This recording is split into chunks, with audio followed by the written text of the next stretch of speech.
جو آپ کی حالت ہے اس میں والدین کے حقوق پتہ ہونے چاہیے، شوہر کے حقوق پتہ ہونے چاہیے، بچوں کے حقوق پتہ ہونے چاہیے، وغیرہ وغیرہ. تو یہ حال کا علم ہے نا، جو بھی آپ کا حال ہے، حالت ہے، اسٹیٹس ہے یا وقت ہے. ٹھیک ہے. دوسرا ہے علم الوقت. علم الوقت فریضہ ہے. ٹائم مینجمنٹ کا سیکھنا فرائض میں سے ہے کہ کس وقت میں مجھے کیا کرنا ہے، بچپن میں کیا کرنا ہے، جوانی میں کیا کرنا ہے، بڑھاپے میں کیا کرنا ہے. ہمارا حال کیا ہے، جو بس وقت آتا ہے گزار دیتے ہیں. پہلے سے نہیں پتا کہ ہمیں کیا کرنا ہے، نہ اپنے لیے پتا ہے نہ بچوں کے لیے پتا ہے. پھر اسی طرح عبادات کا وقت کیا ہے، تعلیم کے اوقات کیا ہونے چاہیے. اور انہوں نے بہت اہم بات کی تھی کہ فمن جہل وقتہ، جو وقت کے علم سے یعنی وقت کے بارے میں جاہل ہے اور اس بات سے جاہل لا علم ہے کہ وما علیہ، کہ کس وقت میں اس کی ذمہ داری کیا ہے، کس وقت میں کس چیز کا ٹائم ہے. فقط جہل العلم، ایسے شخص کا علم سے کوئی تعلق نہیں، وہ علم سے بھی ناشنا ہے. کتنی بڑی بات ہے. طلب العلم فریضۃ علی کل مسلم. تو یہ کون سا فریضہ ہے؟ دو چیزیں مینلی ہو گئی. ایک تو یہ ہے کہ اپنی ذمہ داریاں پہچانیں، اپنے رولز کو ڈٹرمن کریں اور ہر رول کے تحت آپ کے اوپر کیا کیا ذمہ داری، اور پھر ہر ذمہ داری کو ادا کرنے کا وقت کیا ہے. اور اس کے بعد ہر چیز کی ایک حد ہے، لمٹ ہے، کہ مثلا نماز خشوع سے پڑھنی ہے، لیکن یہ نہیں کہ آپ اتنی لمبی کر دیں کہ آپ کے کھانے کا وقت نکل جائے. اب آپ کا اس وقت رول کیا؟ مثلا اگر میرے بچے چھوٹے ہیں، دودھ پیتے بچے ہیں، تو میری نمازیں وہ نہیں ہو سکتی ہیں نا جو شادی سے پہلے جتنی لمبی ہو سکتی ہیں. شادی کے بعد یا بچوں کے ساتھ اتنی لمبی نماز نہیں ہو سکتی. بچہ اگر رو رہا ہے، چیخ رہا ہے، چلا رہا ہے، تو میری نماز آٹومیٹکلی چھوٹی ہو گئی. اب مثلا میں تدریس کا کام کر رہی ہوں یا ساتھ اور تھوڑا بہت، تو ان اوقات میں عمر کے مختلف حصوں کے ساتھ مختلف اوقات رہے ہیں. مثلا جب میں طالب علم تھی اس وقت بھی میں سکھاتی تھی، لیکن اس وقت جیسے ہفتے میں ایک دفعہ. جب شروع میں سکھانا شروع کیا تبھی علم اتنا پختہ نہیں تھا، اس وقت تھوڑا تھوڑا پڑھایا، بہت کم سکھایا، 2 آیتیں 3 آیتیں. پھر اس کے بعد جب باقاعدہ استاد بنی تو اس میں تھوڑا اور اس کو انکریز کیا. پھر شادی ہوگی، پھر بچے تھے، پھر ہفتے میں 1-2 دفعہ درس دیتی رہی. پھر اس کے بعد تھوڑے بچے اور بڑے ہوئے اور وقت ملا، اس کو اور انکریز کر لیا.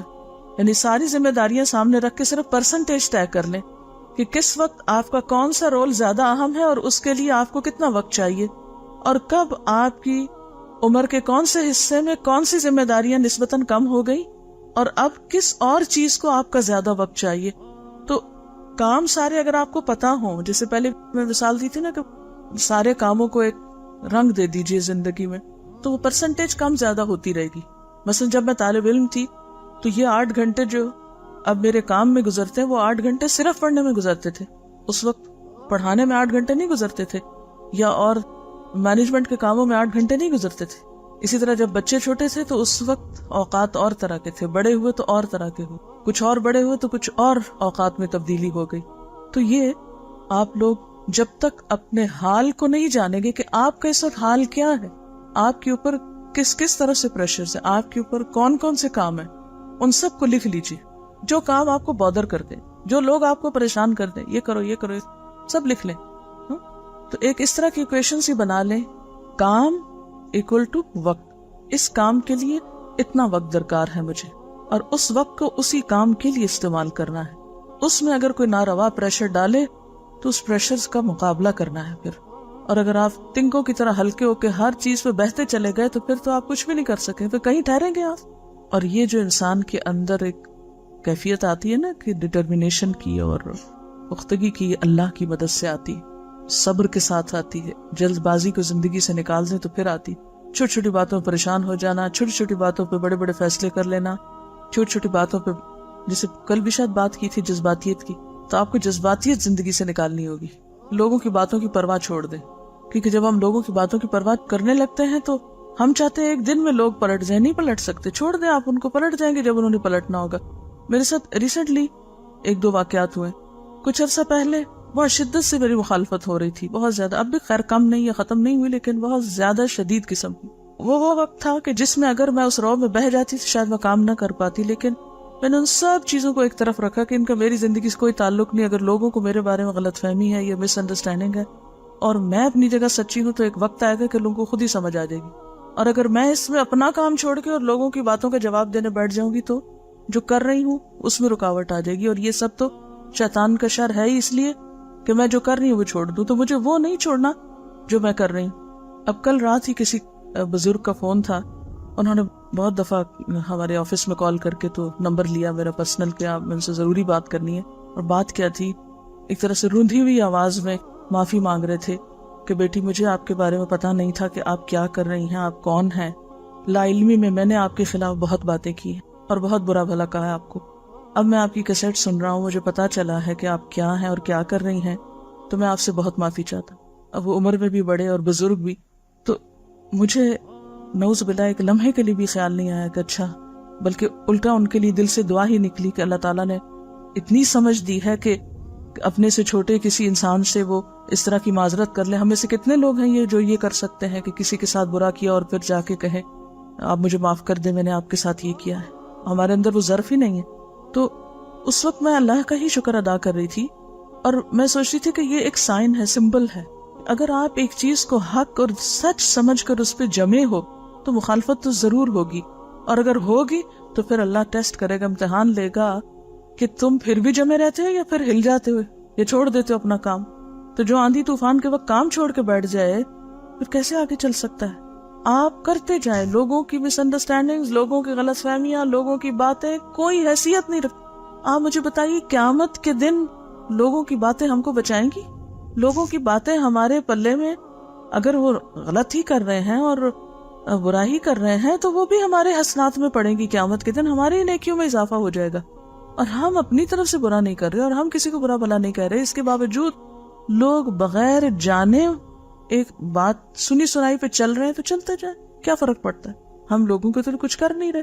تو آپ جب تک اپنے آپ کو اللہ کے لیے خالص نہیں کریں گے نا تو نیکی کے کام میں ٹھہر نہیں سکتے, کیونکہ آپ کر لوگوں کے لیے رہے ہیں. جس دن لوگوں کی تعریف نہیں ملی تو آپ لازماً بیٹھ جائیں گے. جو لوگ صرف تعریفوں کے بلبوتے پہ کام کرتے وہ زیادہ دیر نہیں چل سکتے. اللہ تعالیٰ کو سب سے زیادہ جو دعا پسند ہے وہ عافیت کی دعا ہے کہ اللہ میں آزمائشوں سے بچا کے رکھ. لیکن پھر یہ اللہ ہی اس راز کو جانتا ہے کہ کس کو کہاں